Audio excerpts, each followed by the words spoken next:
জয় জয় শ্রীরাধে। আমরা কথা বন্ধ করি, সবাই জয় রাধে।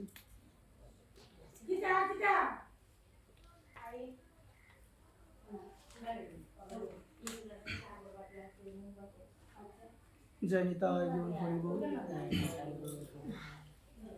ভগবানের কথায় প্রবেশ করার পূর্বে সর্বপ্রথম সশ্রদ্ধ প্রণতি নিবেদন করছি রাধা গোবিন্দ ভগবানের রাতুল রাঙ্গা শ্রী চরণ কমল।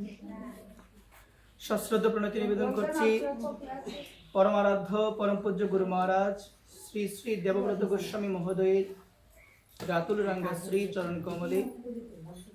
সশ্রদ্ধ প্রণতি নিবেদন করছি উপস্থিত সমস্ত গৌর অনুরাগী কৃষ্ণভক্ত মায়েদের আপন আপন শ্রী গুরু মহারাজের রাতুল রাঙ্গা শ্রী চরণ কমলে। সশ্রদ্ধ প্রণতি নিবেদন করছি উপস্থিত সমস্ত গৌর অনুরাগী কৃষ্ণভক্ত মায়েদের আপন আপন শ্রী মাতা পিতার রাতুল রাঙ্গা শ্রী চরণ কমলে। সশ্রদ্ধ প্রণতি নিবেদন করছি যাদের চরণদুলি ছাড়া, যাদের কৃপা ছাড়া কেউ কখনো আমার গৌরকে লাভ করতে পারে নাই, কেউ কখনো আমার নিতাইকে লাভ করতে পারে নাই, সেই সমস্ত গৌর অনুরাগী কৃষ্ণভক্ত মায়েদের রাতুল রাঙ্গা শ্রী চরণ কমলে আমি অধম অন্তরের অন্তঃস্থল থেকে সশ্রদ্ধ কোটি প্রণাম নিবেদন করছি। জয় নিতাই গৌর হরি বল। ভগবানের কথায় আমরা প্রবেশ করব। জয় রাধেশ্যাম। আমরা শ্রদ্ধা সহিত কায় মনোবাক্যে ভগবানের কথার প্রতি একটু দেন দিব। জয় নিতাই গৌর হরি বল। আমরা সবাই সোজা হয়ে বসি। জয় রাধেশ্যাম। মাঝখানের জায়গাটা কালি কেন মা? চলে আস সবাই। রাধে রাধে রাধে রাধে। আমরা শ্রীমদ্ ভগবদ গীতায় প্রবেশ করব। প্রবেশ করার পূর্বে সর্বপ্রথম আমি মায়েদের শ্রীচরণে বন্দনা করি। যখন ভগবানের কথা শুরু হয়ে যাবে তখন অন্যদিকে মনস্ক হওয়া চলবে না, অন্য কোনো আজে বাজে কথা বলা যাবে না। কেউ যদি আসে আমরা তখন তার সঙ্গে কথা না বলে ইশারা দিয়ে আমরা বলে দিব সে যেন ওই জায়গার মধ্যে বসে। জয় নিতাই। জয় গৌর। জয় রাধেশ্যাম। শ্রীমদ্ ভগবদ গীতা সবাই মিলে বলি। শ্রীমদ্ ভগবদ গীতা যথাযথ নবম অধ্যায় রাজবিদ্যা রাজ গুজ্জজ শ্লোক 3। অশ্রদ্ধ দানা পুরুষ ধর্ম অশ্ব পরন্তপ অপ্রাপ্য মাম নিবর্তন্তে মৃত্যু সংসার বর্তনী। ধন্যবাদ। হে পরন্তপ, এই ভগবত ভক্তিতে যাদের শ্রদ্ধা উদিত হয় নাই তারা কখনো আমাকে লাভ করতে পারে না। আমাকে লাভ না করার কারণে এই মৃত্যুময় সংসারে বারংবার তারা পুনর আগমন করে। জয় নিতাই গৌর হরি বল। শ্রীমদ্ ভগবদ গীতার মধ্যে অনাদিরাদি গোবিন্দ ভগবান সর্বকারণীর কারণেশ্বর পরম কৃষ্ণ সচ্চিদানন্দ বিগ্রহ অনাদির আদি গোবিন্দ সর্বকারণীর কারণম পরমেশ্বর ভগবান শ্রীকৃষ্ণ তিনি অর্জুনকে উপলক্ষ করে আমাদের মানব জাতির বিশেষ মঙ্গলের জন্য, বিশেষ কল্যাণের জন্য যে ভগবদ গীতার জ্ঞান উপদেশ করেছেন সেই উপদেশটাই হলো আমাদের মানব জাতির পরম মঙ্গল স্বরূপ শ্রীমদ্ ভগবদ গীতা। আমরা এই কারণে সর্বপ্রথম আমরা শ্রীমদ্ ভগবদ গীতার বন্দনা করি। বন্দনা করে গীতা মায়ের করুণাতে, গীতা মায়ের দয়াতে আমরা শ্রীমদ্ ভগবদ গীতার যে শ্লোকটি এখন আমরা সবাই মিলে আস্বাদন করেছি সেই শ্লোকটা আমরা একটু বোঝার চেষ্টা করব। জয় নিতাই গৌর হরি বল। অনাদিরাদি গোবিন্দ ভগবান তিনি অর্জুনকে বলছেন, অর্জুন, এই মৃত্যুময় সংসারে বারংবার, মানে বারবার, বারংবার মানে কি? বারবার। এই মৃত্যুময় সংসারে বারংবার কারা আসে? মা, এই কথার প্রতি একটু আমাকে ধ্যান দিতে হবে। অনাদিরাদি গোবিন্দ ভগবান বলছেন, এই মৃত্যুময় সংসারে, মৃত্যুময় সংসার শব্দের অর্থ হলো এই জগতে আমরা যারা এসেছি আমাদের একদিনকে কি করতে হবে বলো সবাই? মরতে হবে। আপনি কি আপনার হৃদয়ে হাত দিয়ে বলতে পারবেন আপনি জগতের বুকে এসেছেন, আপনার কোনোদিন মৃত্যু হবে না? আপনি বলতে পারবেন কি? এই জগতের বুকে আমরা কেউ বুকে হাত দিয়ে বলতে পারবো না যে আমার মৃত্যু হবে না। অনাদির আদি গোবিন্দ ভগবান শ্রীমদ্ ভগবত গীতায় তিনি জানিয়ে দিয়েছেন এই জগতের মধ্যে আমাদের জন্ম হয়েছে, এই জগতের মধ্যে আমরা সবাই এসেছি, আমাদের একদিন সবাইকে মরতে হবে। একবার সবাইকে মরতে হবে। এই কারণে বলছেন মৃত্যুময় সংসার। আর ভগবান জানিয়ে দিল এই মৃত্যুময় সংসারে তোমার আসা যাওয়া তখনই বন্ধ হবে যখন তোমার এই ভগবত ভক্তিতে তোমার শ্রদ্ধা উদয় হবে। একবার কারণ ভগবানের প্রতি, শ্রীমতী রাধারানীর প্রতি যদি তোমার ভক্তি না থাকে, এই মৃত্যুময় সংসারে তোমাকে বারবার আসতে হবে, বারবার যেতে হবে। এই কারণে শাস্ত্র আমাদের জানিয়ে দিল পুনরপি জনমম পুনরপি মরণম পুনরপি জননী জঠরে শয়নম। বারবার আসতে হবে, বারবার যেতে হবে। এই আসা যাওয়া তখনই বন্ধ হবে যখন ভগবানের প্রতি আমার ভক্তি লাভ হবে। বলো মা, কার প্রতি বলো সবাই? ভগবানের প্রতি যখন আমার ভক্তি লাভ হবে, না হলে বারংবার এই পোশাকটা নিয়ে আমাদের আসতে হবে। শাস্ত্র বলছেন, বিশেষ করে শ্রীমদ্ ভগবত গীতা আমাদের জানিয়ে দিল, বাসংসি জীর্ণানি যথা বিহায় নবানি গিন্নাতি নরো পরাণি তথা শরীরানি বিহায় জীর্ণানি অন্যানি সংজাতি নবানি দিহি। অনাদিরাদি গোবিন্দ ভগবান বলছেন এই যে এই দেহটা হলো একটা পোশাক। দেহটা কি বলো সবাই? এই দেহটা হলো একটা পোশাক। এটা আমরা অনেকেই বলি যে এই দেহটা আমাদের প্রকৃত স্বরূপ নয়, কিন্তু আমরা প্রকৃত পক্ষে আমরা হৃদয় থেকে, আমরা মন থেকে আমরা স্বীকার করতে পারি না যে প্রকৃত পক্ষে আমি এই দেহটা না, আমি হলাম চিন্ময় স্বরূপ আত্মা। একবার এই সম্বন্ধে যদি একটা ঘটনা আমরা আস্বাদন করি তাহলে আমরা বুঝতে পারবো যে আমরা তো বলছি যে এই দেহটা আমি নয়, এই যে আমাকে দেখতে পাচ্ছেন, আমি আপনাদের দেখতে পাচ্ছি, এটা আপনাদের প্রকৃত স্বরূপ না। আপনাদের ভিতরে সুপ্ত অবস্থায় আপনাদের ভিতরে একটা জিনিস লুকিয়ে আছে, আপনাদের হৃদয়ে সেই জিনিসটা অবস্থান করছে। এই জিনিসকে আমরা কেউ আমাদের এই চোখ দিয়ে দেখতে পারবো না। একবার এখন আমি যদি আমার মায়েদের শ্রীচরণে আমি বলি, মা, আপনার ভিতরে এবং আমার ভিতরে যে জিনিসটা বিদ্যমান আছে, যে জিনিসটা থাকার কারণে আপনি কথা বলতে পারছেন, আপনি নড়াচড়া করতে পারছেন, আপনি কীর্তন করতে পারছেন, আপনি সব কিছু দেখতে পাচ্ছেন, এই জিনিসটা কি বলো তো মা? এই জিনিসটা হলো আপনার মধ্যেও আছে এবং আমার মধ্যেও আছে, এই জিনিসটা হলো আত্মা। একবার প্রেম। এই কারণে ভগবান অনাদিরাদি গোবিন্দ ভগবান বলছেন, যতদিন আমি তোমার ভিতরে থাকবো ততদিন তুমি কথা বলতে পারবে।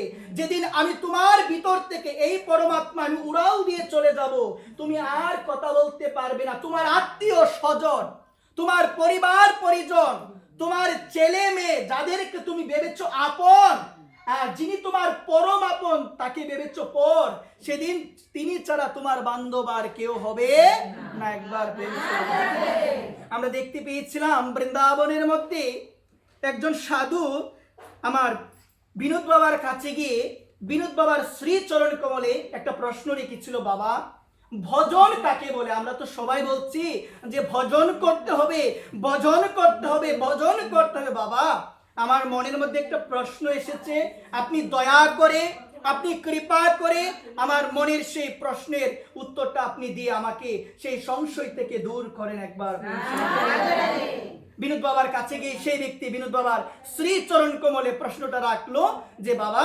ভজন কাকে বলে? তখন সেই প্রশ্নের প্রতি উত্তরে আমার বিনোদ বিহারী বাবাজি মহারাজ বলল যে, আমাদের জীবনে একটা মস্ত বড় ভুল হয়ে গিয়েছে। বলো মা, কি হয়েছে? আমাদের জীবনে একটা মস্ত বড় ভুল হয়ে গিয়েছে, এই ভুলটাকে সংশোধন করার নামই হলো ভজন। তখন সাধু বলল, বাবা, আমাদের জীবনে কি ভুল হয়েছে? তখন বিনোদ বাবা তার উত্তরে বলল, আমাদের জীবনের পরম ভুল হলো যে আমাদের আপন তাকে ভেবেছি পর, যে আপন নয় তাকে ভেবেছি আপন।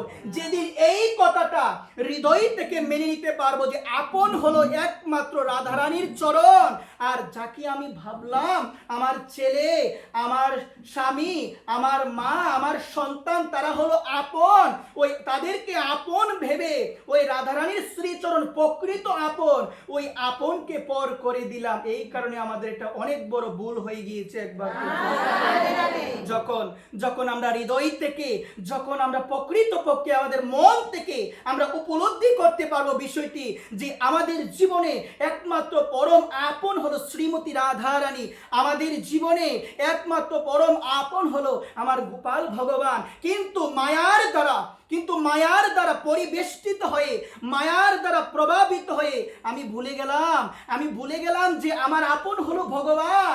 এই সংসারের স্ত্রী, পুত্র, পরিজন, মেয়ে, ছেলে যাই বলো না কেন, তারা কেউ তোমার আপন হতে পারে না। কিন্তু একটাবার তুমি চিন্তা করো, একটাবার তুমি তোমার মনকে প্রশ্ন করো, তুমি কাদের আপন ভাবো? তুমি যাদের আপন ভাবো তারা কি যাবে তোমার সাথে? তুমি যাদের আপন ভাবো, তোমার মেয়ে অনেক আপন, মেয়ে ছাড়া কোনো কিছু বুঝো না। ছেলের একটা অসুখ হলে তোমার মধ্যে যে কত যন্ত্রণা, ওই ছেলের যতটুকু হয় তার থেকে তোমার বেশি হয়। কিন্তু শাস্ত্র বলছেন একটাবার ভাবো না, একটাবার চিন্তা করো না, ছেলেকে আদর করতে হবে, ছেলেকে যত্ন করতে হবে, কারণ আমরা সাংসারিক, আমাদের সংসারে থাকতে হবে। কিন্তু একজনকে বললে এই সংসার আমাদের জীবন উপকারে আসবে না। একবার প্রেম সঙ্গে বলছেন কি সংসারে থাকো। রামকৃষ্ণ পরমহংসদেব তার বাণীতে জগৎবাসীকে জানিয়ে দিল, হে সাংসারিক জীব, তোমাদের কাউকে সংসার ছাড়তে হবে না। সংসার বুঝা নয়, সংসারে থাকলেও গোবিন্দের শ্রীচরণ পাওয়া যায় যদি মন নামক পাখিটা সংসারকে না দিয়ে, যদি মন নামক পাখিটা স্ত্রী, পুত্র, পরিজনকে না দিয়ে গোবিন্দকে, রাধারানীকে সমর্পণ করে দিতে পারো, তাহলে ওই সংসারে থেকেও তুমি আমার গোবিন্দের শ্রীচরণ পাবে। বলো না মা? এই কারণে আমি আমার মায়েদের শ্রী রাতুলরাঙ্গা শ্রীচরণ কমলে আমি অনুরোধ করে বলবো, সর্বদা গোবিন্দ চিন্তন, সর্বদা রাধারানীর চিন্তন। মা এখনো সময় আছে, এখনো সময় আছে।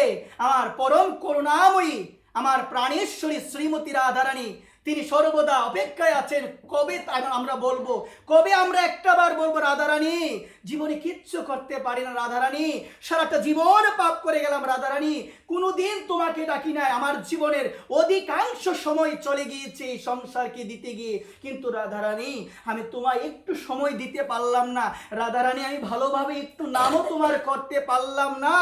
এইভাবে চিন্তা করে যদি একটাবার বলি রাধারানী আমি তোমার হলাম, ওই রাধারানী তিনি বলছেন ললিতাকে, ললিতা তাকে তাড়াতাড়ি কৃপা কর, বলছেন ললিতা তাকে কৃপা কর।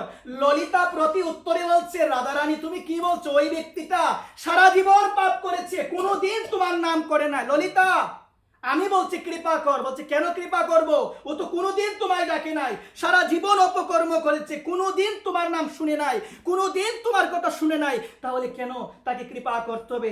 রাধারানী বলছেন যে ব্যক্তি কোনোদিন আমাকে ডাকে নাই, রাধারানী বলছেন যে ব্যক্তি কোনোদিন আমার নাম স্মরণ করে নাই, আমার প্রাণেশ্বরী রাধারানী বলছেন যে ব্যক্তি সর্বদা অপকর্ম করে গিয়েছে, সেও যদি একটা সময় বুঝতে পারে, সেও যদি একটা সময় উপলব্ধি করতে পারে রাধারানী যা করেছি সব ভুল, আমি এখন সবকিছু বুঝতে পেরে আমি রাধারানী তোমার কাছে আত্মসমর্পিত হলাম। আমি বলি রাধারানী আমি তোমার হলাম। একবার প্রেম করে এই কারণে রাধারানী বলছে কি,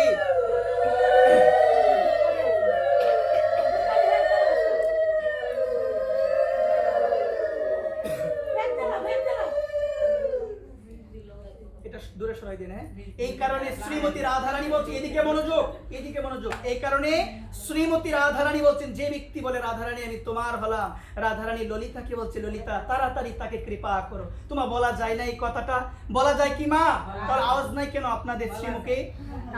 রাধারানী আমি তোমার হলাম, বলো আমার সঙ্গে, রাধারানী আমি তোমার হলাম। একবার প্রেম সে আর কিচ্ছুটি করতে হবে না, এগুলো বলতে হবে, রাধারানীর শ্রী চরণ কমলে মাথাটা নত করতে হবে। কারণ মনে রাখবেন শ্রীমতী রাধারানীর যে 108টা নাম রয়েছে। কয়টা নাম বলো সবাই?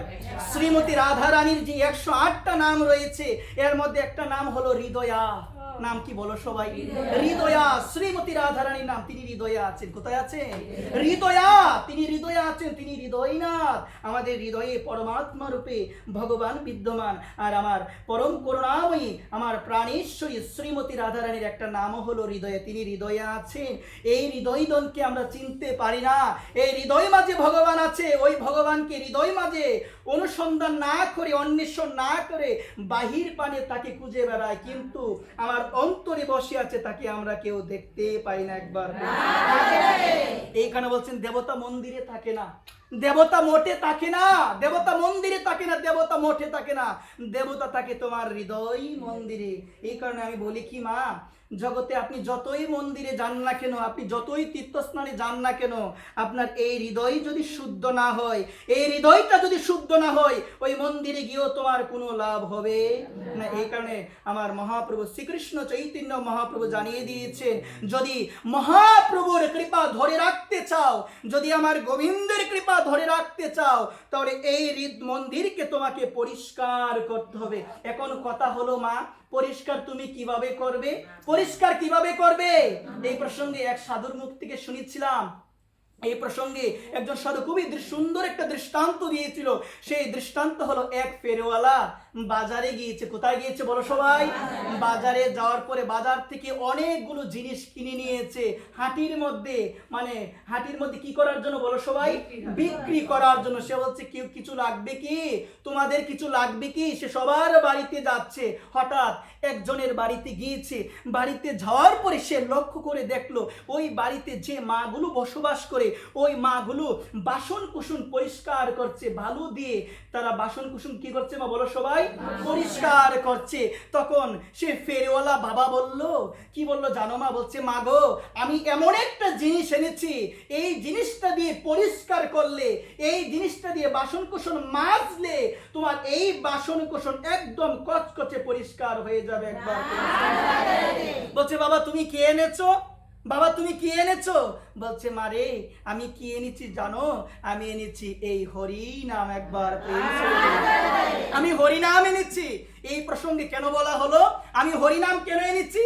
আমি এই জন্যই হরি নাম এনেছি, কারণ একমাত্র হরি নাম হলো সেই নাম, তারক ব্রহ্ম হরি নাম।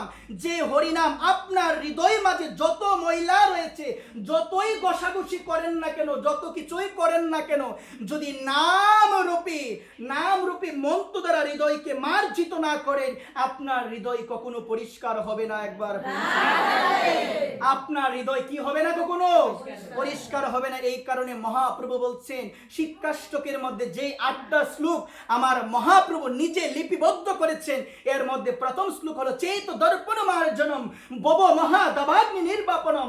আমার মহাপ্রভু বলছেন, চিত্তরূপ দর্পণটাকে মার্জন করতে হবে। কি করতে হবে বলো সবাই? এই চিত্ত শব্দের অর্থ হলো হৃদয়। চিত্ত শব্দের অর্থ কি?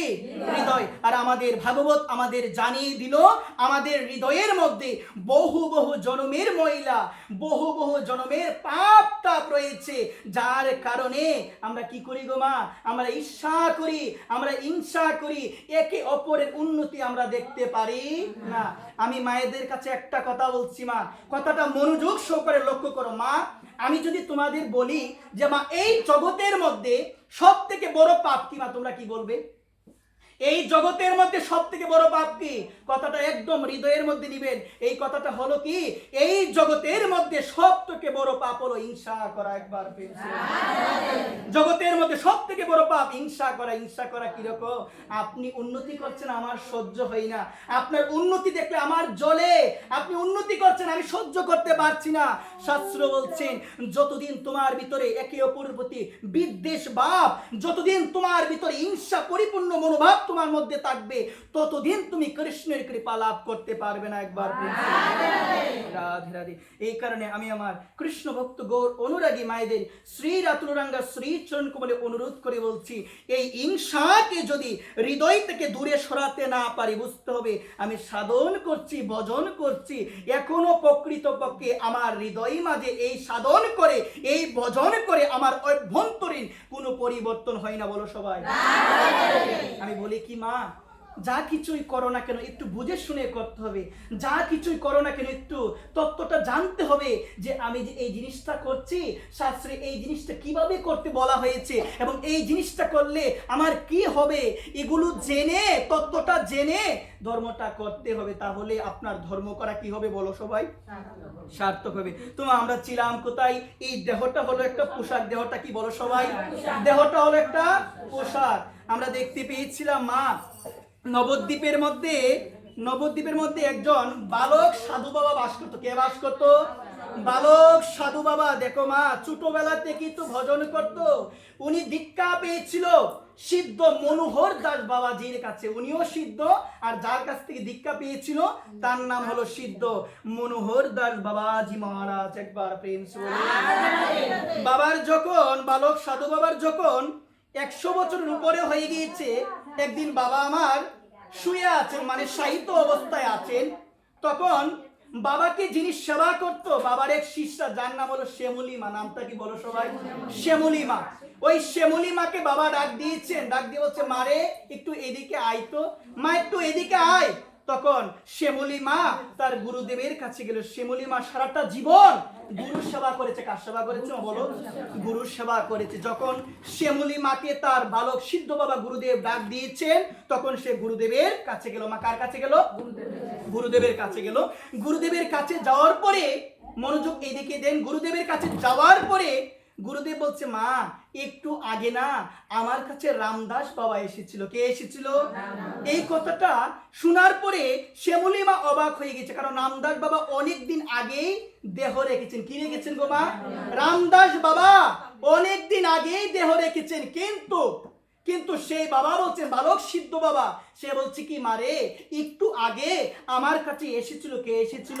রামদাস বাবা। তারপর গুরুদেবের কথা শুনে গুরুদেবের শ্রীচরণে প্রণতি জানিয়ে বলছে, গুরুদেব আপনার কাছে যখন বাবা এসেছিল তখন আপনি কি করেছেন? বলছে, আমি তাকে বসার একটা আসন দিয়েছি। কি দিয়েছি?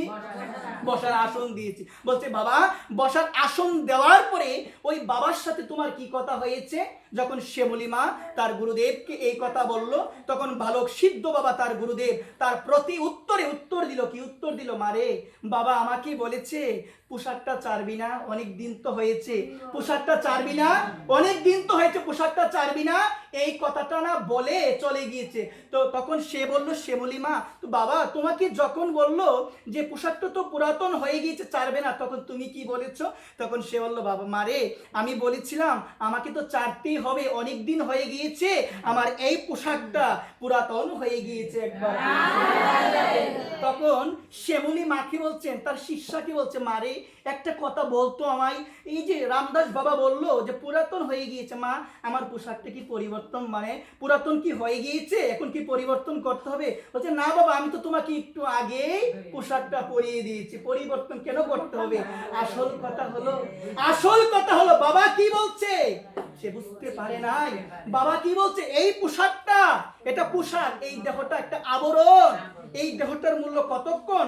যখন এই দেহের মধ্যে তোমার প্রাণ পাখি আত্মা বিরাজ করবে, যেদিন উড়াল দিয়ে চলে যাবে সেদিন আর কোনো মূল্য নাই। এই কারণে বলছি কি, কাঁচার মূল্য কতক্ষণ বলো না সবাই?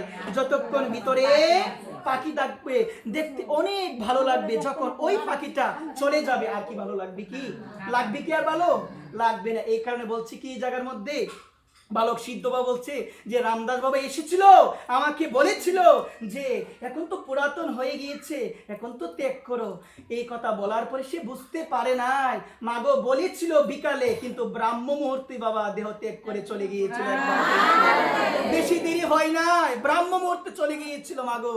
এই কারণে আমি মায়েদের শ্রী রাতুলরাঙ্গা শ্রী চরণ কমলে অনুরোধ করে বলছি, একটাবার তাকাও নিজের দিকে, যে তোমার জীবন থেকে এতটুকু সময় চলে গিয়েছে, তোমার জীবন থেকে এতটুকু সময় চলে গিয়েছে, তুমি কতটুক সময় সাধু সঙ্গ করতে পেরেছো, তুমি কতটুক সময় আমার রাধারানীকে দিতে পেরেছো, এখনো সময় আছে।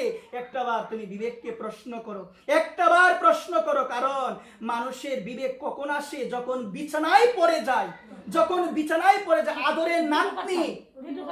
আদরের নাতনি, আদরের নাতি সবাই যেদিন বলে মরে না কেন, মরে না কেন, মরলেই তো বাঁচি, সেদিন তোমার বিবেক আসবে, সেদিন তোমার বিবেক বলবে কাদের জন্য কি করলাম। কিন্তু শাস্ত্র জানিয়ে দিল, দেহ তাকিতে সবল রে মন, দেহ তাকিতে সবল রে মন, একবার হরে কৃষ্ণ বলো মন, একবার রাধে রাধে বলো মন। তোমার অঙ্গ যদি অবশ হয়ে যায়, সেদিন তুমি বুঝতে পারবে, সেদিন তুমি চিন্তা করবে, সেদিন তুমি ভাববে, কিন্তু তোমার দেহে সেই পরিমাণ কোনো শক্তি থাকবে না। দুইটা বাহু তুলে বলার হানিতা একবার এই কারণে মা আমরা দেখতে পেয়েছিলাম, কাঁদো না একটাবার ভগবানের নাম করে। আমরা দেখতে পেয়েছিলাম রামদাস বাবাজি মহারাজ বৃন্দাবনের মধ্যে, এই বৃন্দাবনের দাস সমাধি রাধাকুণ্ডের মধ্যে বাবা বসে বসে বলতো, বাবা বসে বসে বলতো, গৌর একবার দেখা দাও না আমাকে, গৌর একবার আমাকে দেখা দাও না। সর্বদা কাঁদতো, গৌর বলে হা, নিতাই বলে কাঁদতো হা, গৌর বলে কাঁদতো।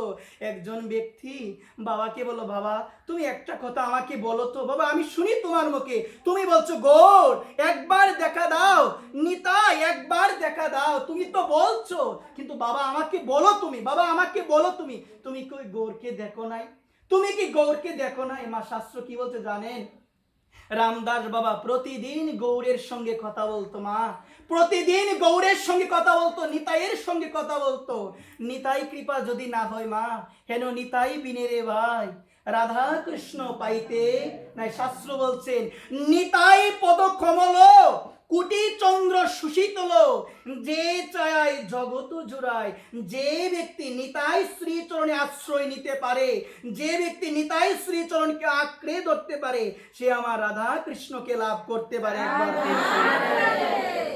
এই কারণে হচ্ছে হেন নিতাই বিনে ভাই রাধা কৃষ্ণ পাইতে নাই, হেন নিতাই বিনে ভাই পাইতে নাই। যতই বলো ভজ গৌরাঙ্গ, যতই বলো জয় রাধে গোবিন্দ, যতই বলো না কেন, ওই গৌরকে তখনই লাভ করতে পারবে, ওই গোবিন্দকে তখনই লাভ করতে পারবে যখন প্রাণ ভরে সর্বদা একটাই কথা বলবে, জয় নিতাই গৌর হরিবোল, জয় নিতাই গৌর হরিবোল। সর্বদা যদি বদনে ওই নিতাইয়ের নাম তাকে বলছে কি, নিতাই পদ কমল কুটি চন্দ্র সুশীতল, যে চায় জগত জুড়ায়, হেন নিতাই বিনে রে ভাই রাধা কৃষ্ণ পাইতে নাই। ধীর করি ধরো রে নিতাইয়ের চরণ। মা ধীর মানে হলো শক্ত করে ধরো না, আমি এমন ভাবে ধরবো, আমি এমন ভাবে ধরবো যেন কখনো না ছুটে যাই, যেন কখনো না ছুটে যায়। এই প্রসঙ্গে বলছি কি মা, এক সাধু সেবা দিচ্ছে, কি দিচ্ছে বলো না মা? ভগবানের সেবা দিচ্ছে। তো ভগবানের সেবা যখন দিচ্ছে, সাধু বাবা বারবার লক্ষ্য করছে একটা বিষাক্ত পোকা, কি গো মা, একটা বিষাক্ত পোকা বারবার ঠাকুরের দিকে যাচ্ছে।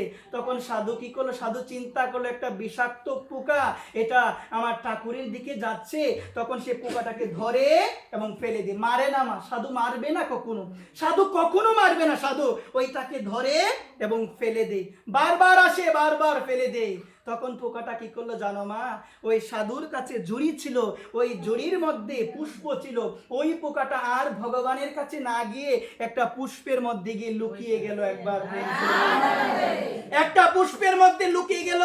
সাধু যখন ভগবানের চরণে, সাধু যখন আমার প্রাণেশ্বরী আমার করুণাময়ী শ্রীমতী রাধা রানীর শ্রী চরণ কমলে পুষ্পটা দিবে, ওই পুষ্পের মধ্যে ছিল ওই পোকাটা।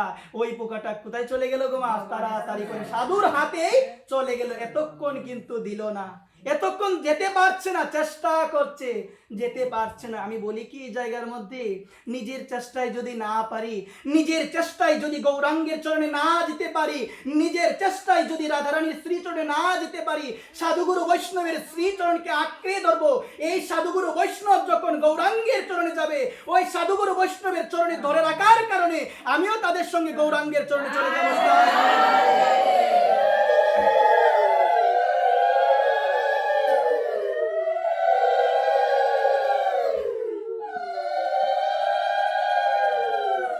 সাধুগুরু বৈষ্ণবের শ্রীচরণকে আঁকড়ে ধরতে হবে।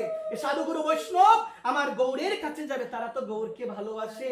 যারা না আমার গৌরকে ভালোবাসে আমিও না তাদের ভালোবাসি জানো মা। যারা গৌরকে ভালোবাসে, যারা গৌর বলে কাঁদে, যারা নিতাই বলে কাঁদে, তাদের শ্রীচরণ যদি মা ধরার মতো ধরতে পারি তাহলে একদিন আমার মতো হতভাগ্য, একদিন আমার মতো অধম, আমার মতো পাপী আমিও নিতাই চরণ লাভ করতে পারবো একবার। আমি আমার মায়েদের কাছে বলছি যে কি বলছেন, ধীর করি ধরো রে নিতাইয়ের চরণ, সেই সম্বন্ধ নাহি যার বৃথা জনম গেল তার।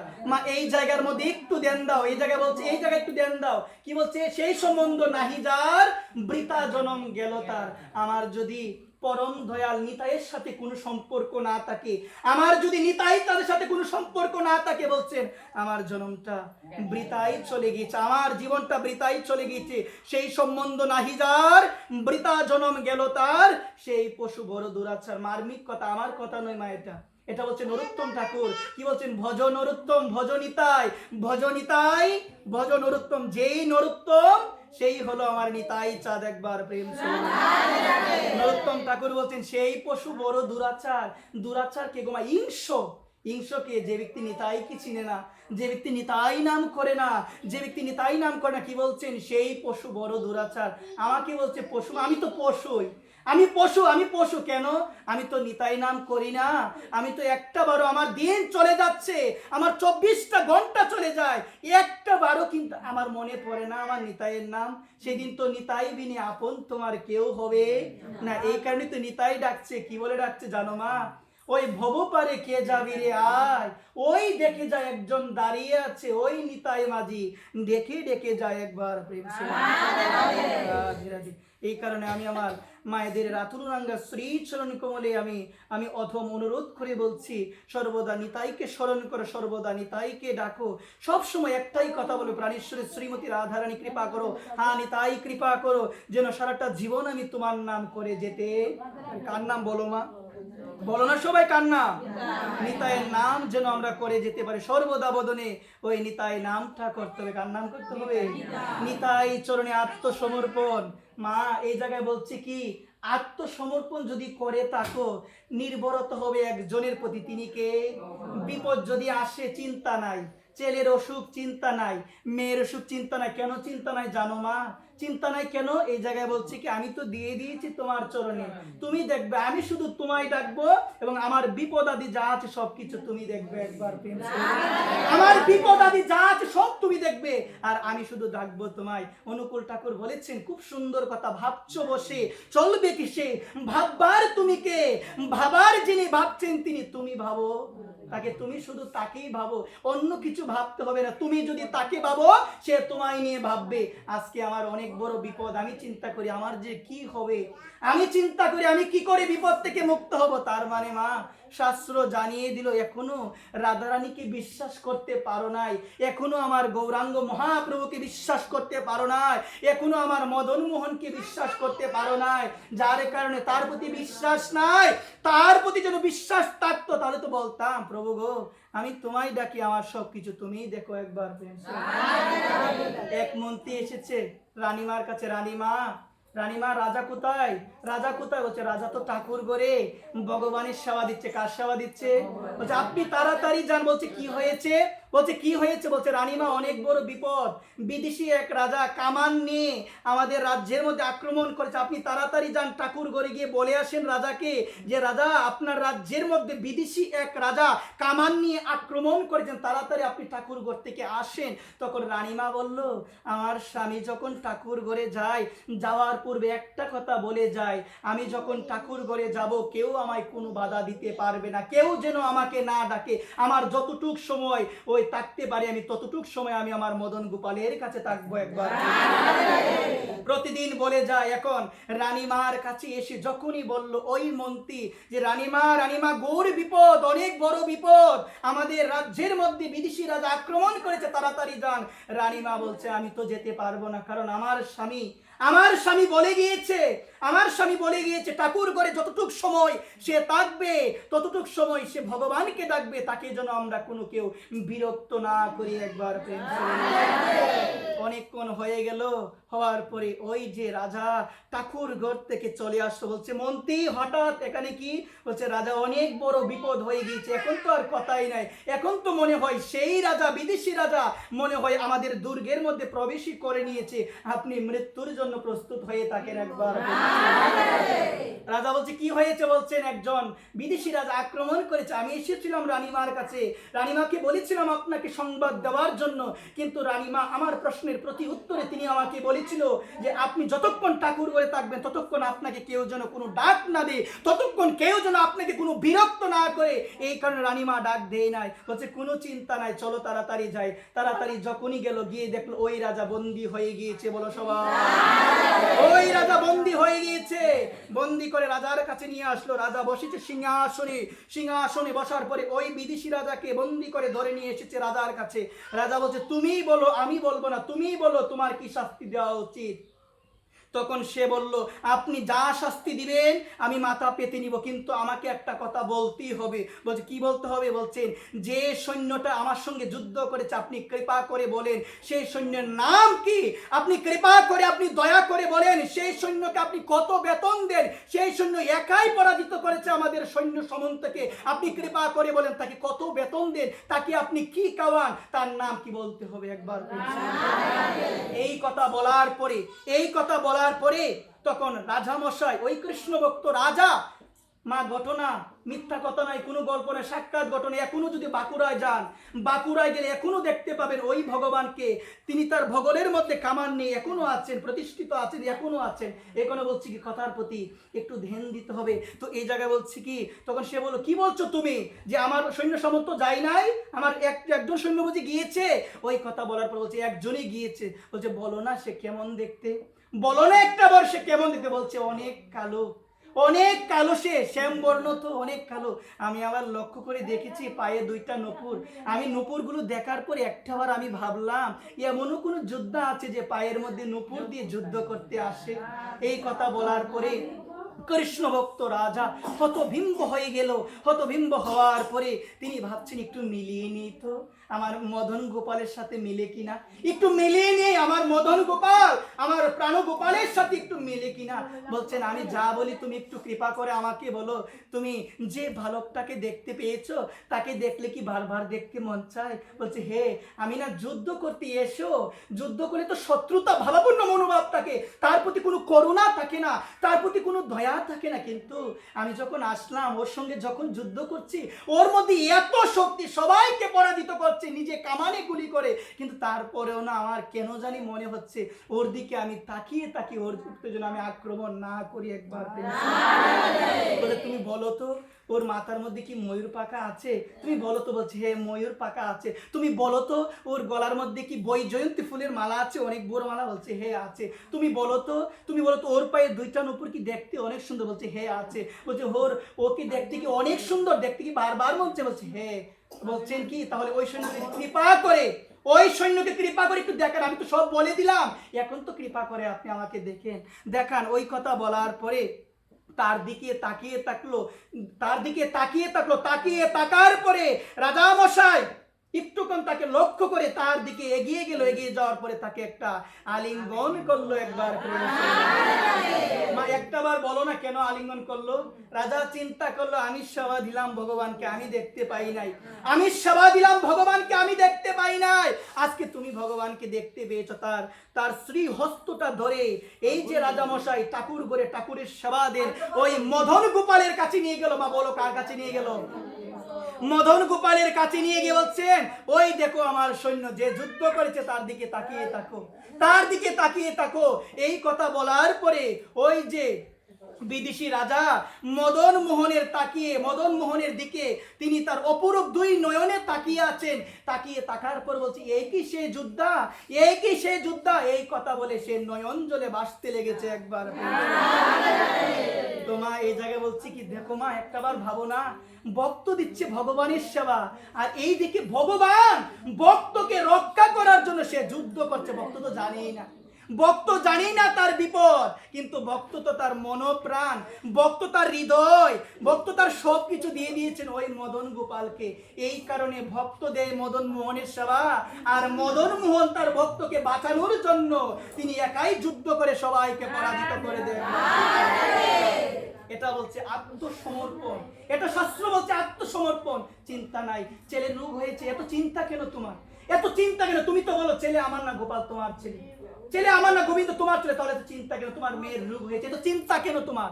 তোমার এত চিন্তা কেন? তুমি যদি প্রকৃত পক্ষে ভগবানকে দিয়ে থাকো, তুমি ভাববে তোমার ইচ্ছা তুমি রাখবে না মারবে, সব তোমার ইচ্ছা। আমি চাইলেও তো আর ধরে রাখতে পারবো না, আমি চাইলেও তো আর কোনো কিছু সম্ভব না, কিন্তু ভগবান তোমার প্রতি আমার বিশ্বাস, তোমার প্রতি আমার বিশ্বাস, আমি তোমার শ্রীচরণে সমর্পিত। আমার ছেলে সন্তান আদি মেয়ে যা আছে স্বামী সব সমর্পিত, তুমি তাদের মঙ্গল করো একবার। আমি মায়েদের শ্রী রাতুরাঙ্গের শ্রীচরণ কমলে আমি বারবার অনুরোধ করে বলছি, কথার প্রতি একটু ধ্যান দিতে হবে। একটা বার বলো না, প্রভু গো, প্রভু গো, আমার যা আছে সবকিছু তোমায় দিয়ে দিল। মা কিসের অহংকার করি মা, কিসের রূপ মা? থাকবে না তো এই রূপ? কত সুন্দর আমি, আমার মধ্যে কত আত্মগরিমা, যে আমি দেখতে এত সুন্দর, সবাই আমাকে পছন্দ করে, সবাই আমার পিছনে ঘুরে, আমি এত সুন্দর। একটা বার চিন্তা করে দেখো, পূর্ণিমা তো থাকবে না রে, আসবে অমাবস্যা, চিরদিন থাকবে না তোর এই সুন্দর রূপ, থাকবে না, থাকবে না। তোমার যদি বয়স হয় 15, তুমি একটা 40 বছরের মহিলার দিকে তাকাও, সেও তো সুন্দর ছিল এক সময়, এখন কি হয়েছে? অহংকার করিও না, অহংকার করিও না, অহংকার করার কিছু নাই। কি দাপট আমার মধ্যে, কি দাপট, আমার এত বল, কেউ পারবে না আমার সাথে, আমার এত জন, আমার সাথে কেউ পারবে না। শাস্ত্র বলছেন যেদিন তুমি মৃত্যুবরণ করবে সেদিন তোমার এই বল কোথায় যাবে? সেদিন তুমি হেঁটে শ্মশানে যেতে পারবে না, অন্যের স্কন্ধে চাপে, অন্যের কাঁধে চাপে তোমাকে যেতে হবে শ্মশানে। কিসের বড়াই করো, কিসের সাজগোজ করো? সেদিন সাজ হবে চন্দনের ফুটা, সেদিন সাজ হবে তিলক, সেদিন সাজ হবে এই পুষ্পমাল্য, সেদিন সাজ হবে এই তুলসী পত্র, আর অন্য কিছু সেদিন হবে না। এই ক্রিম বলো, এই নেল পালিশ বলো, কোনো কিছু তোমার সেদিন সঙ্গী হবে না, কিচ্ছু যাবে না। যাবে কি? এই তুলসী পত্র গুলো যাবে। বলো সবাই। আমি মায়েদের শ্রী রাতুরাঙ্গা শ্রী চরণ কমলে অনুরোধ করে বলছি, টাকার অহংকার, রূপের অহংকার, জনের অহংকার, এটা অনেকেই জানে করা যাবে না, কিন্তু তারপরেও কেন জানি চলে আসে, তারপরেও কেন জানি চলে আসে। আমি জানি তো ওর মনে কষ্ট দেওয়া যাবে না, আমি জানি তো আমার মায়েদের মনে ভগবানের সৃষ্ট কোনো জীবের মনে আঘাত দেওয়া যাবে না, তারপরও আঘাত দিই। জানলাম তো দিলাম কেন বলো না? কেন ঝগড়া করলাম? কেন ঝগড়া হয় সংসারের মধ্যে? একটা বার যদি বুঝতে পারো কিসের জন্য ঝগড়া করছে, কিসের ঘর, কিসের বাড়ি, এই তো তোমার জমিদারি। যেদিন যমরাজ করবে সমনদারি, সেদিন তুমি কার দোহাই দিবে? সেদিন কার দোহাই দিবে? ছেলে বাঁচাও, মেয়ে বাঁচাও, ও নাতি তুমি বাঁচাও, যাদের ছাড়া বুঝো নাই কিছু, তারা সেদিন তোমার সেই ডাক শুনতে পাবে না। একবার প্রেম। এই কারণে সময় থাকতে হা কৃষ্ণ বলে কাঁদো, সময় থাকতে হা নিতাই বলে কাঁদো। যে নিতাই বলে কাঁদে তার কাছে মাথা নত করো, তাকে প্রণাম করো। মা আমি বলি কি, বৈষ্ণব যে কথাটা আমরা বলি না মা, ও মা মহাপ্রভু বলছেন ত্রিনাদপি শুনিছিন তরুরূপী সহিষ্ণু নাম অমানি না মানদেন কীর্তনিয়া সদা হরি। দেখো মা, এক সময় আমার রামদাস বাবা বসে আছে। রামদাস বাবা যখন বসে আছে, ওই রামদাস বাবার নিকটে সেবকগণ কীর্তন করছে। কি কীর্তন গো মা? ত্রিনাদপি শুনিছিন, এই মন্ত্রটাই কীর্তন করছে। বাবা একটু তাকালো, বাবা তাকিয়ে তাদের বলছে তোমরা একটু থামো, তোমরা একটু থামো, তোমরা একটু থামো। এই কথা বলে আমার বাবা বলল, হ্যাঁ নিতাই, হ্যাঁ গৌর, কলিযুগের মানুষ অনেক দুঃখী, কলিযুগের মানুষ অনেক দুঃখী। এত শর্ত কেন দিয়েছ? ত্রিনাদপি শুনিছিন, তৃণু হতে নিচু হইয়া সদা লবে নাম, আপনি অভিমানী অন্য দিবে মান। এত শর্ত, তৃণু হতে নিচু হতে হবে মা, এত শর্ত দিয়েছে। রামদাস বাবা বলছে, ও হ্যাঁ নিতাই, হ্যাঁ নিতাই, এত শর্ত তুমি কেন দিয়েছো? কলিযুগের মানুষ অনেক দুঃখী, তারা তৃণ হতে নিচু হতে পারবে না। গাছকে কাটে, গাছ কি কিছু বলে? গাছ শুকাইয়া মরে, জল মাগে না। গাছকে কাটে, গাছ ফুল দেয় না। গাছকে তুমি কাটছো, গাছ ফুল দে। গাছকে তুমি কাটছো, গাছ তোমাকে ছায়া দিচ্ছে কিনা বলো? গাছ কি বলতে পারে না আমাকে তুমি কাটো, আমি তোমাকে ফুলও দিব না, আমি তোমাকে ছায়াও দিব না? তো এই জায়গায় বাবা বলছে, রামদাস বাবা, যে এটা তো পারবে না নিতা, এটা পারবে না। তুমি বলছো ত্রিনাদ তৃণাদপি শুনিচিন তরুরপি সহিষ্ণু নাম। ধৈর্য ধারণ করতে হবে, গাছের মতো পারবে না তো। অমানি না মানদেন, অমানিন মানদেন, যে ব্যক্তিকে কেউ মান দেয় নাই সে সবাইকে মান দিবে। কেন দিবে জানো মা? প্রত্যেকের ভিতরে তো ভগবান আছে, কেন হিংসা করি মা বলো না একটাবার? তোমার ভিতরে ভগবান আছে কি? তা আমার ভিতরে কি ভগবান আছে? তোমার ভিতরে যে ভগবান সেই ভগবান আমার ভিতরে। তাহলে আমি কি করে আপনার নামে নিন্দা করি? আমি কি করে আপনাকে হিংসা করি? আমি তো বলি ভগবান সবার ভিতরে, তার মানে আমি কথাটা হৃদয় থেকে, আমি কথাটা মন থেকে প্রকৃতপক্ষে আমি মানতে পারি না। একবার প্রিন্স বাবা বলছেন তৃণাদপি শুনিচিন তরুরপি সহিষ্ণু নাম। অমানি না মানদেন, তৃণ হতে নিচু হতে হবে, গাছের মধ্যে ধৈর্য ধারণ করতে হবে। পারবো না নিতাই, পারবো না, এগুলো আমি পারবো না, এগুলো আমি কিচ্ছু পারবো না। ও বাবা রামদাস বাবা, আমি এগুলো কিচ্ছু পারবো না। আমার ভিতরে অনেক অভিমান, আমার ভিতরে অনেক অভিমান, আমি তৃণ হতে নিচু হতে পারবো না। আমার মধ্যে এত ধৈর্য নাই, আমি ধৈর্য ধারণ করতে পারবো না। তারপরে কিছু আমি কাউকে মান দিতে পারি না, আমার ভিতরে হিংসা আসে। কিন্তু বাবা তুমি কৃপা করে বলে দাও, এগুলো তো পারবো না, তাহলে কি করতে হবে? রামদাস বলছে নিতাই কে? নিতাই কলির মানুষ বড় দুঃখী, পারবে না। কলির মানুষ বড় দুঃখী, তারা পারবে না। এত শর্ত কেন দিয়েছো? তখন রামদাস বাবা প্রতি উত্তরে বলেছিল অমানি না মানদেন কীর্তনিয়া সদা হরি। সদা হরি কীর্তন করো, যে ব্যক্তি সদা হরি কীর্তন করে সেই সাধু হতে পারবে, সেই একদিন ভূমির মধ্যে গড়াগড়ি দিতে পারবে, সেই একদিন তৃণাদপি শ্লোকটা মানতে পারবে। একবার সেই মানতে পারবে। মা কথাগুলো বোঝার চেষ্টা করো। ভূমির মধ্যে গড়াগড়ি দেওয়া, ভূমির মধ্যে গড়াগড়ি দেওয়া, কৃষ্ণ বলে কাদা, গৌর বলে কাদা, ভাগ্যের বিষয়। এই কারণে বলছি কি এত সহজে পারবে কি কেউ মা? এই করে বলছে নাম করে যাও, সর্বদা নাম করো, হরিনাম কীর্তনিয়া সদা হরি। সর্বদা নাম করো, নাম করতে করতে তুমি একদিন সাধু হবে, নাম করতে করতে তুমি একদিন বৈষ্ণব হবে, নাম করতে করতে তোমার ভিতরতে ওই নাম প্রভু কৃপা করবে, যে কৃপাতে তোমার ভিতর থেকে হৃদয় মাঝে যে অহংকার পাখি বাসা বেঁধেছে, ওই অহংকার পাখি উড়াল দিয়ে চলে যাবে। একবার প্রেম। এই কারণে কথাগুলো লক্ষ্য রাখতে হবে। রামদাস বাবা শিক্ষা দিল সর্বদা যে ব্যক্তি হরিনাম করে সে ব্যক্তির মধ্যে একদিন আসবে ধৈর্য, আসবে সে ব্যক্তির মধ্যে, দুঃখ আসবে, বাধা আসবে, তবু বলবে যত বাধা তোমার চরণে আছে দিয়ে দাও আমাকে, যত দুঃখ তোমার কাছে আছে দিয়ে দাও আমাকে। আমি যদি তোমার ভক্ত হতে পারি সেগুলো আমি সহ্য করার ক্ষমতাও আমি রাখি। একবার প্রেম। এত বড় কঠিন কথাটা কারা বলতে পারে? আমার মতো পাপী আমি কি বলতে পারবো? কি আমি কখনো বলতে পারবো না। এই কারণে আমি মায়েদের রাতুল রাঙ্গা শ্রীচরণ কমলে অনুরোধ করে বলছি এই কথার প্রতি একটু ধ্যান দিতে হবে। সর্বদা আমাদের এই কথার শিক্ষা হলো সর্বদা কাকে ডাকতে হবে বলো সবাই? কাকে ডাকতে হবে? সর্বদা ভগবানকে ডাকতে হবে, সর্বদা হরি কীর্তন করতে হবে। আমি একটা দৃষ্টান্ত দিয়ে আজকের ভাগবত পাঠ এখানেই শেষ করবো। জয় নিতাই গৌর হরি বল। আমরা দেখতে পেয়েছিলাম মা নবদ্বীপের ঘটনা। মা এদিকে একটু মনোযোগ দাও, আমাকে অল্প একটু সময় দাও, আমি তাড়াতাড়ি শেষ করব। নবদ্বীপের মধ্যে আমরা দেখতে পেয়েছিলাম, নবদ্বীপের মধ্যে রাধারমন চরণ দাস বাবাজি বাস করতো। কে বাস করতো? রাধারমন চরণ দাস বাবাজি বাস করতো। ওই রাধারমন মা কথা বলে না, রাধারমন চরণ দাস বাবাজি নবদ্বীপ পরিক্রমা করতো। কি করতো বলো সবাই? পরিক্রমা করতো। পরিক্রমা করার সময় আমার রাধারমন চরণদাস বাবাজি লক্ষ্য করতো একটা কুকুরও প্রদক্ষিণ করে, একটা কুকুর প্রদক্ষিণ করে। এক সময় আমার রাধারমন চরণদাস বাবাজি যখন পরিক্রমা করবে, সেই দিনটা ছিল হরিবাসর তিথি, মানে একাদশী তিথি। তখন বাবা কি করলো? বাবা না পঞ্চ রবিশস্যের মধ্যে একটা রবিশস্য ওই কুকুরকে দিয়েছিল আহার করার জন্য, সেবা করার জন্য।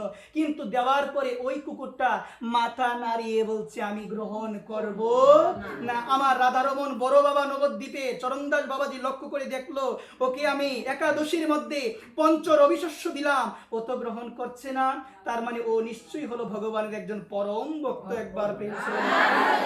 কারণ শাস্ত্র বলছে কি বৃন্দাবনের তরুলতা সবাই বলে কৃষ্ণ কথা।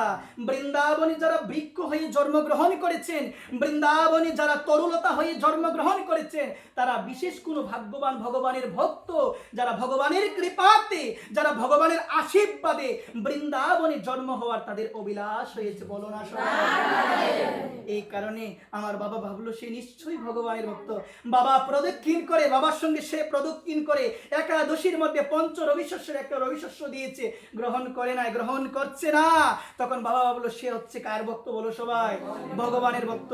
তো সেই সময় ছিল কি, তৎকালীন সময় বিকাল সময়ে কার কথা আলোচনা হতো? ভাগবতীর কথা আলোচনা হতো। বাবা আলোচনা করতো, অনেক ব্যক্তি আলোচনা করতো। তো যখন আলোচনা করতো ভগবানের কথা, সর্বাগ্রে সবার অগ্রভাগে একজন বসে থাকতো। তিনি কে?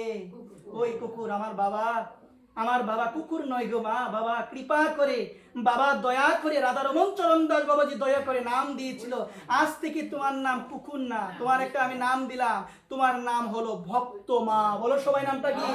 ভক্ত মা। সবাইকে বলে দিল একে কুকুর বলে কেউ সম্বোধন করবে না, সবাই ওকে ভক্ত মা বলে সম্বোধন করবে। বলো সবাই। ভক্ত মা কি করে জানো?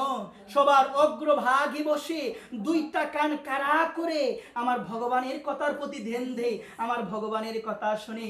যখন ক্রন্দনের কাহিনী আসে, সবার অগ্রভাগে বসে থেকে সবার আগে অঝুর দ্বারাই বাসতে থাকে ওই ভক্ত মা।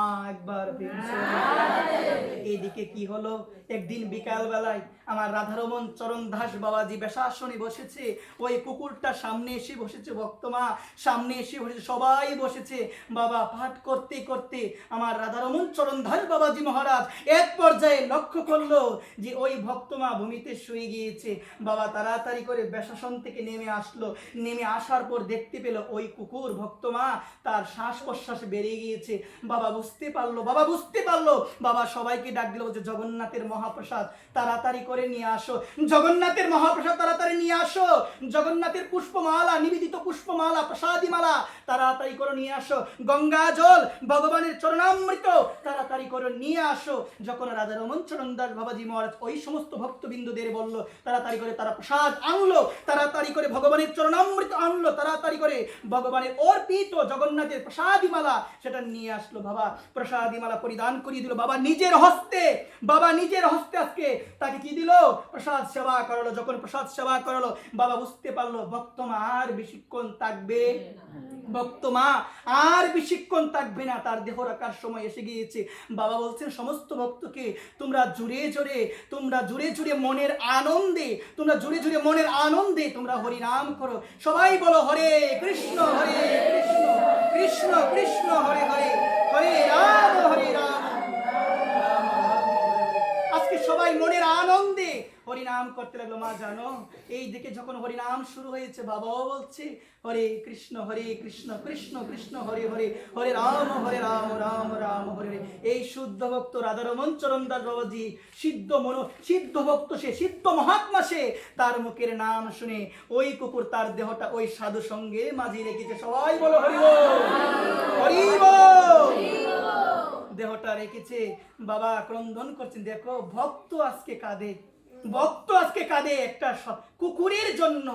আজকে বাবা কাঁদতে কাঁদতে কুকুরটাকে বুকের মধ্যে জড়িয়ে দিল। এই প্রসঙ্গে বলছি কি, যদিও আমাদের বৈদিক শাস্ত্রে বলে কুকুরের যদি লোম একটা আপনার শরীরে থাকে আপনার জীবনে রোগ চারবে না, কিন্তু এই কুকুর কোনো সাধারণ কুকুর নয়, এই কুকুর কোনো সাধারণ কুকুর নয়। আজকে বাবা কুকুরটাকে জড়িয়ে ধরে, ভক্তমাকে জড়িয়ে ধরে বাবা ক্রন্দন করতে করতে বলছে, ভক্তমা রে তোর মতো ভাগ্য কি আমার হবে? দেখো না মা, কার জন্য তোর মতো ভাগ্য কি আমার হবে? কারণ মা ভাগ্য তো সেই ভাগ্যবান সে। কার ভাগ্য বলো? হরি কথা শুনতে শুনতে যার প্রাণপ্রদীপ নিভে যায়, হরি কথা বলতে বলতে যার প্রাণপ্রদীপ নিভে যায়, মরতে তো একদিন হবে।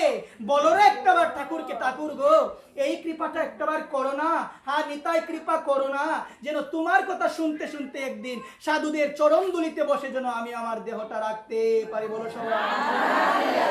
আজকে বাবা ওই ভক্ত মাকে জড়িয়ে ধরে বাবা বলছে, তোর মতো ভাগ্য কি আমার হবে? তুই তো চলে গেলি, তোর এত ভাগ্য। বাবা সবাইকে বলল, আমার ভক্তের সমাধি আমি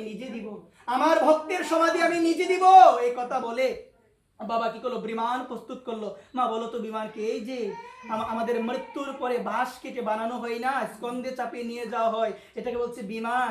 আর বাবা বলছে কি, ওকে বিমান বানানো হোক, বিমানে করে আমি ওকে গঙ্গার চরে নিয়ে যাব, সেখানে ওকে আমি সমাধি দিব। একবার ওকে আমি বিমানে করে ওকে আমি নিয়ে যাব। এই কথা বলার পরে বিমান প্রস্তুত করা হলো। বিমান যখন প্রস্তুত হওয়ার পরে আমার বাবা ওকে বিভিন্ন পুষ্প মাল্য চন্দন এগুলো দিয়ে সজ্জিত করে, এগুলো দিয়ে ভূষিত করে বাবা ওর গলার মধ্যে এভাবে মালা দিয়ে বাবা কি করলো, ওকে এই বিমানের মধ্যে উঠানোর পরে আমার বাবা নিজে স্কন্ধে করে ওকে নিয়ে গেল ওই গঙ্গার তটে। বাবা নিজের হস্তে তার সমাধি দিয়েছে। একবার প্রেম সমাধি দেওয়ার পরে মা মনের মধ্যে আনন্দ নাই, ভক্ত মা চলে গিয়েছে, ভক্ত চলে গিয়েছে, মনের মধ্যে আনন্দ নাই। বাবা বসে আছে। ওই বাবার একজন একান্ত নিষ্ঠাগত সেবক ছিল, যার নাম হলো নবদ্বীপ দাস। বলো নামটা কি? নবদ্বীপ দাস। নবদ্বীপ দাস বাবাকে বলছে, বাবা ও বাবা তোমার মনে শান্তি নাই কেন? বাবা তুমি কেন দুঃখ পাচ্ছ? তখন বাবা বলেছিল, মা একটু ধ্যান দাও। তখন বাবা কি বলেছিল? বাবা বলেছিল, আমার ভক্ত চলে গিয়েছে, আমার মন বলছে আমার ভক্তের জন্য একটা আমি মহোৎসব করব। একবার মহোৎসব করব। এই নবদ্বীপের মধ্যে যত বৈষ্ণব সমাজ আছে, গুণী ব্রাহ্মণ গুণী বৈষ্ণব যতজন আছে, সবাইকে তুমি কৃপা করে নিমন্ত্রণ দিয়ে আসবে আর বলবে, নিমন্ত্রণ দিয়ে আসবে যে রাধারমণ চরণদাস বাবাজি সবাইকে ডেকেছে, সবাই যেন আসে। তৎমুহূর্তে আমার বাবা বলছে আমার ভক্তমার স্বজাতি, আমার ভক্তমার স্বজাতি যাকে দেখবে, ভক্তমার স্বজাতি কে বলো তো? যত কুকুর আছে।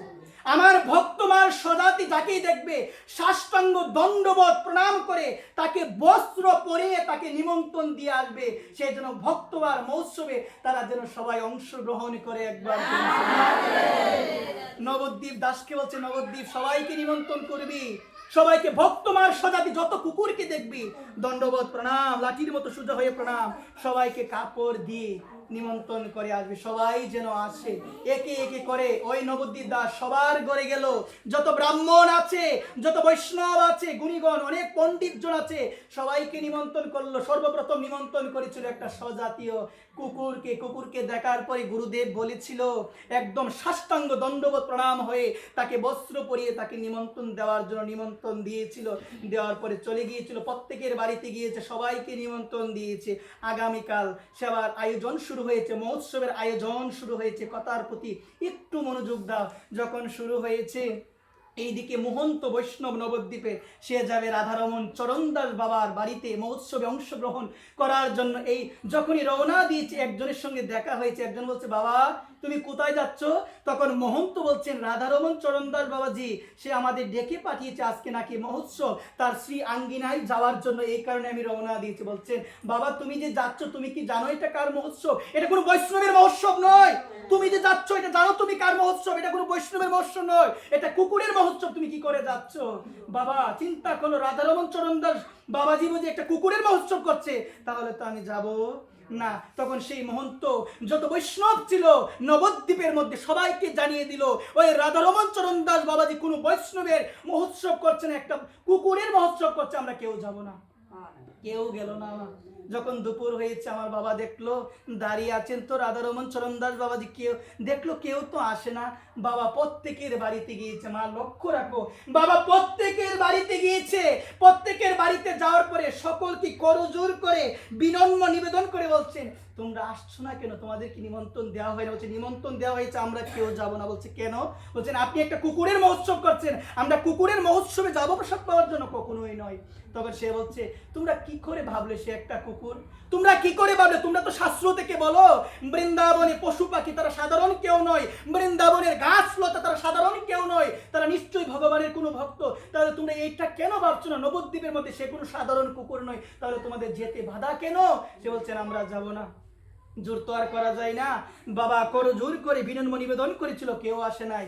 বাবা আবার চলে এসেছিল দুঃখ ভারাক্রান্ত মন নিয়ে। আমার রাধারমণ চরণদাস বাবাজি এসেছিল নিতাইয়ের কাছে, এসে বলছে, নিতাই নিতাই আমি তোমার ভক্ত, আমি তোমার ভক্ত মহোৎসবের আয়োজন করেছি, ভক্তমার মহোৎসবের আয়োজন করেছি তোমার ভক্তে, কিন্তু আজকে কেউ আসছে না। নিতাই তোমার উৎসব আমি তোমার শ্রীচরণে দিয়ে দিলাম, তোমার যা ভালো মনে হয় তাই করো। তোমার ভক্তমার উৎসব আমি করছি, তোমার ভক্তের উৎসব আমি করছি, কেউ আসে নাই। তোমার উৎসব, তোমার ভক্তমার উৎসব আমি দিয়ে দিলাম তোমার শ্রীচরণে, তোমার যা ভালো মনে হয় তুমি তাই করো। মা মার্মিক কথাটা লক্ষ্য রাখো। মা বৈষ্ণব সেবা দিলে 2-4টা কুকুর অবশ্যই আসে, কিন্তু এমন ঘটনা জীবন আর হবে আমি ভাবতে পারি না, জীবনে নাও হতে পারে। একদম সাক্ষাৎ ঘটনা, কিছুদিন আগের ঘটনা, বেশি দিন হয় নাই। মা কুকুর তো আসে 2টা 4টা, বেশি হলে 10টা আসবে, কিন্তু সেদিন কি হয়েছিল জানো মা? বক্তমার মহসত্ব, সেদিন একটা নয়, সেদিন কুকুরে বিভেদ থাকে না, গেউ গেউ করে না, একটা কুকুর দেখলে আরেকটা কুকুরকে করে কি? কিন্তু সেদিন একটা নয়, সেদিন 2টা নয়, সেদিন 4টা নয়, সেদিন 5টা নয়, সেদিন 150 কুকুর এসেছিল একবার। সবাই মিলে সম্মিলিত হয়ে নবদ্বীপে রাধারমণ চরণ দাসের শ্রী আঙ্গিনার মধ্যে 10টা নয়, 20টা নয়, 50টা নয়, কোনো কুকুরে ভেদাভেদ নাই, 150 কুকুর এসেছিল। আর আমার রাধারমণ চরণ দাস বাবাজি মহারাজ সমস্ত কুকুরকে তিনি দণ্ডবত প্রণাম করেছিল, একদম সোজা হয়ে প্রণাম করেছিল একবার। প্রণাম করে, আমার মতো পাপী আপনার বাড়িতে গেলাম, আপনি যেভাবে বৈষ্ণব জ্ঞানে, আমার মতো অধমকে, আমি যদিও বৈষ্ণবে কিচ্ছু পারি না, আমি বৈষ্ণব সাধু নয়, কিন্তু আপনি যেভাবে আমার সেবাটা দিবেন, ডাল দিবেন, আলু ভাজা দিবেন, ঠিক সেই রকম ভাবে রাধারমণ চরণ দাস বাবাজি মহারাজ এই সমস্ত কুকুরকে সেবা দিয়েছিল। একভাবে বৈষ্ণবকে যেভাবে দেওয়া হয় ঠিক সেভাবে দিয়েছিল। দেখো মা, এই জায়গায় বলছি একটা কুকুরকে দিলে তো 5টা কুকুর খায়, কিন্তু বাবা আমার প্রত্যেক কুকুরকে আলাদা আলাদা করে মা কলা পাতার মধ্যে সেবা দিয়েছিল, সেবা দেওয়ার পর সবাই গ্রহণ করেছে। এইদিকে নবদ্বীপের সবাই বৈষ্ণব, সবার মধ্যে বাতাসের জোরে কথাটা পৌঁছে গেল, বাবা বৈষ্ণব সেবা দিয়েছে, কোনো মানুষ যাই নাই, কিন্তু 150 কুকুর গিয়েছে। সমগ্র বৈষ্ণব আজকে তাদের ভুল বুঝতে পারলো, সমগ্র বৈষ্ণব সম্মিলিত হয়ে আমার বাবার চরণে এসে পড়েছে একবার। চরণে এসে পড়েছে, বলছে বাবা ভুল হয়ে গেছে, অনেক বড়, বাবা ক্ষমা করে দাও। বৈষ্ণব তো অনেক উদার, হাজার ভুল করো, কিন্তু দয়ার পাত্র, হৃদয়ে শুধু দয়া তোমাকে করবে, তোমার প্রতি কোনো অভিমান সে কখনো রাখবে না। একবার প্রেম সে বলুন। সবাই আজকে রাধারমণ চরণ দাস বাবাজিকে, বৈষ্ণবের সবাই আজকে সমস্ত বৈষ্ণব তারা প্রণাম করলো, তারা চিন্তা করলো যে কুকুরগুলো এসেছে তারা সাধারণ কোনো কুকুর নয়, তারা নিশ্চয় অনন্ত লোক থেকে তারা এসেছে ভগবানের ভক্তগণ, আজকে ভক্তবার মহোৎসবে অংশগ্রহণ করার জন্য, প্রসাদ সেবা করার জন্য। মা কুকুরের উচ্ছিষ্টগুলো আজকে নবদ্বীপের সমস্ত বৈষ্ণব গ্রহণ করছে একবার। ভাবা যায় কি মা? আমি বলি কি, বৈষ্ণব সবাই কুকুর আসলে একটা বৈষ্ণবকে যতটুকু সম্মান দিবে ততটুকু সম্মানে ওই কুকুরকে আলাদা করে সেবা দিবে মা। আমি সকলের শ্রীচরণে বিনম্র নিবেদন করছি, বাড়ি টুড়ি কিচ্ছু দিবে না, দাও দিবে না মা, সাষ্টাঙ্গ দণ্ডবত প্রণাম করবে, পারতে পারলে, যদি করতে পারো অনেক ভালো, একদম দণ্ডবত প্রণাম করবে কুকুরকে। কারণ মনে রাখতে হবে মা, কোন বেশে ভগবান আসবে গো মা, কোন রূপে আসবে গো মা তোমার সেবায় অংশগ্রহণ করার জন্য। আমি পাপী, আমি সেদিন নাও চিনতে পারি। আমি বলি কি, বৈষ্ণব সবাই ছোট বাচ্চা থেকে শুরু করে যারাই আসবে, ছোট বাচ্চাকে অবজ্ঞা করবে না, অনেক সময় ছোট বাচ্চাকে মূল্যায়ন করি না। আমার বিনোদ বাবা শিক্ষা দিল, তোমার ভিতরে যে ভগবান, ছোট বাচ্চার ভিতরে সেই ভগবান। গীতা পাঠে বসে যে অনেক সময় উঠিয়ে দেয়, আমি এটার একদম বিরুদ্ধে। আমি ভাবি কি, বাচ্চারা বসতে হবে তো, শুনতে হবে তো, অনেক সময় আমরা বৈষ্ণব সভায় যাওয়ার পরে এটা লক্ষ্য করে দেখি, একটা বাচ্চা বসেছে তাকে উঠিয়ে দিই। মা ভালোভাবে বলো না, বাবা তুমি একটু পরে বসো বা এদিকে বসো, এই ওখান থেকে তোমার বৈষ্ণব সভা চলে যাবে মা। আমি সকলের শ্রীচরণে বিনম্র নিবেদন করে বলছি, এই কথাগুলো জানতে হবে। আজকে নবদ্বীপের যত বৈষ্ণব ছিল, সমস্ত বৈষ্ণব আজকে কার উচ্ছিষ্ট পেল? আপনারা সবাই বলেন, কার উচ্ছিষ্ট পেল? কুকুরের উচ্ছিষ্ট পেল একবার। প্রেম সবাই চলে গেল মা, রাত্রি হয়েছে, সন্ধ্যা হয়েছে। রাধারমণ চরণ দাস বাবাজি মহারাজ একটু ক্লান্ত হয়েছেন, বয়স তো অনেক হয়েছে, শুয়েছেন। শোয়ার পরে নবদ্বীপ দাস বাবার কাছে বসে আছে, হঠাৎ বাবা শুনতে পেল তার ঘরের মধ্যে কে জানি এসেছে। বলছে, নবদ্বীপ দেখতো বাবা কে এসেছে। দরজাটা খুলে দেখলো একটা কুকুর এসেছে। কোন কুকুরটা গো মা? যে কুকুরকে সর্বপ্রথম নিমন্ত্রণ দিয়েছিল সেই কুকুরটা এখন এসেছে একবার। সেই কুকুরটা এখন এসেছে। অবাক হয়ে গিয়েছেন মা। অবাক হওয়ার পরে বলছেন, রাধারমণ চরণদাস বাবাজি বলছে, নবদ্বীপ তুমি যে কুকুরটাকে নিমন্ত্রণ দিয়েছিলে, কিভাবে নিমন্ত্রণ করেছিলে? বলছেন, বাবা আমি বলেছিলাম তোমার স্বজাতি যত কুকুর আছে সবাইকে তুমি পাওয়াবে, তারপরে তুমি পাবে। তখন বাবা বলছে, এই জন্যই এখন এসেছে, দেখতো কিছু এসেছে ঘরের মধ্যে আছে কিনা। দেখ আর কেউ আসে কিনা। বলছে বাবা আর তো মনে হয় কেউ আসবে না, আর তো মনে হয় কেউ আসবে না। এই কথা বলার পর বলছে দেখ তো ঘরের মধ্যে কিছু আছে কিনা। আমার রাধারমন চরণদাস বাবার একটা নিয়ম ছিল যে মানে আগামী দিনের কোনো জিনিস ঘরে রাখবে না, সঞ্চয় একদম বাবা পছন্দ করে না। আমার মহাপ্রভু সঞ্চয় পছন্দ করে না। গোবিন্দ ঘোষ বলেছিল একটা হর্তুকি সঞ্চয় করবে, বাবা তাকে ত্যাগ করে দিয়েছিল, বলো না। আমার মুরারি মোহন বাবাজি মহারাজ বৃন্দাবনের কিছুদিন পূর্বে দেহ রেখেছে। বাবাকে মথুরার একজন ব্যক্তি অনেক টাকা দিয়েছে, বাবা একদিনে বৈষ্ণব টাকায় সব টাকা খরচ করে দিয়েছে। তখন সেই শিষ্য বলল বাবা গো, ও বাবা তুমি তো কিছু টাকা রাখতে পারতে। এই কথা বলার পরে বাবা বলল আমার জায়গায় যদি আজকে মহাপ্রভু থাকতো তোমাকে ত্যাগ করতো, আমি তোমাকে ত্যাগ করি না, কিন্তু সাবধান তুমি কোনোদিন আমাকে সঞ্চয়ের কথা বলবে না। ঠিক সেই রকম বৈষ্ণব সঞ্চয়ের দিকে তাকাই না, বৈষ্ণব তাকাই না, ভগবান যেভাবে চালাবে আমি ঠিক সেভাবেই চলবো। আজকে রাধারমন চরণদাস বাবাজি বলছে দেখ কিছু আছে কিনা, আমার ভক্ত এসেছে, আজকে ভক্ত এসেছে, এই ভক্তকে যদি আমি কিছু না দিতে পারি আমি মুখ কি করে দেখাবো, আমি মুখ কি করে দেখাবো। এই কথা বলার পর বলছেন নবদ্বীপ একটাবার জানা গিয়ে দেখ না ভালোভাবে আছে কিনা, ঘরের মধ্যে কোনো কিছু আছে নি দেখ একটাবার। এই কথা বলার পরে মা কি হলো জানো মা, ঘরের মধ্যে কোনো কিছু ছিল না, কিন্তু নবদ্বীপ দাস যখনই মন্দিরের দরজাটা খুলেছে তখন দেখতে পেল আমার নিতাই চাঁদের সামনে একটা প্রসাদের তালা রয়ে গিয়েছে। একবার কার সামনে গো মা? অবাক হয়ে গিয়েছে, প্রসাদ তো কোনো কিছুই ছিল না, ঘরের মধ্যে কোনো কিছু ছিল না, কিন্তু আজকে নিতাই চাঁদের দয়াতে কৃপাতে তার ঘরের মধ্যে কি ছিল গো? প্রসাদ। ওই প্রসাদটা কাকে দিল? এই কারণে মায়েদের আমি বলি কখনো কোনো জীবকে হিংসা করা যাবে না, কখনো কোনো জীবের প্রতি বিদ্বেষ বা কোনো মনোভাব যেন না তাকে। আমি আমার সকল ভক্ত মায়েদের রাতুল রাঙ্গা শ্রী, এদিকে কথা হচ্ছে বেশি, সকলের শ্রী রাতুল রাঙ্গা শ্রী চরণ কমলে আমি অধম অনুরোধ করে বলছি জয় নিতাই গৌর হরি বল। আমি অনেক সময় নিয়ে নিচ্ছি, আমাকে সবাই ক্ষমা করে দিবেন। জয় রাধেশ্যাম, অনেকক্ষণ সময় নিয়েছি, ক্ষমা করে দিন। জয় রাধেশ্যাম, জয় জয় শ্রী রাধেশ্যাম। ভগবানের কথা এখানে বিশ্রাম দিব। বিশ্রাম দেওয়ার পূর্বে সকল কৃষ্ণ ভক্ত গৌর অনুরাগী মায়েদের রাতুল রাঙ্গা শ্রী চরণ কমলে আমি অনুরোধ করে বলছি এই সময়টিতে যাবে সাথে মা একটু বেশি সময় হলেও কষ্ট পাওয়া যাবে না। একবার পেন্সো বলো, কথা বলতে বলতে সময়ের দিকে খেয়াল নাই তো, একটু বেশি সময় হয়ে গেছে। জয় নিতাই গৌর রাধে শ্যাম। সবাই মিলে হলো ও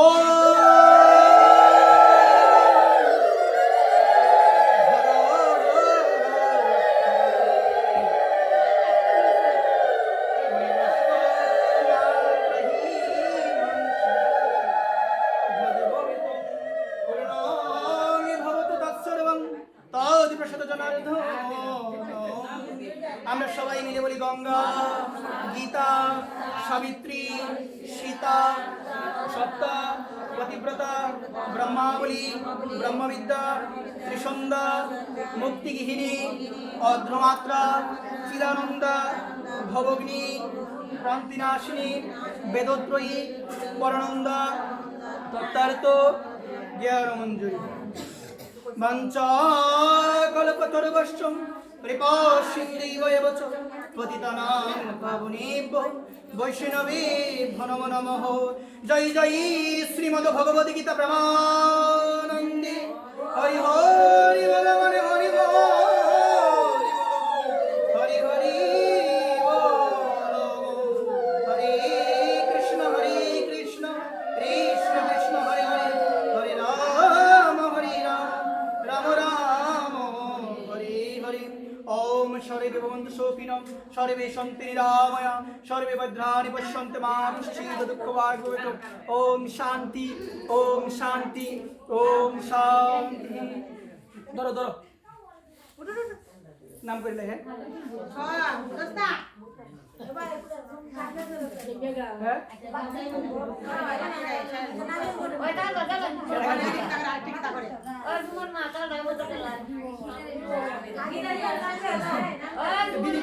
লাগবে না,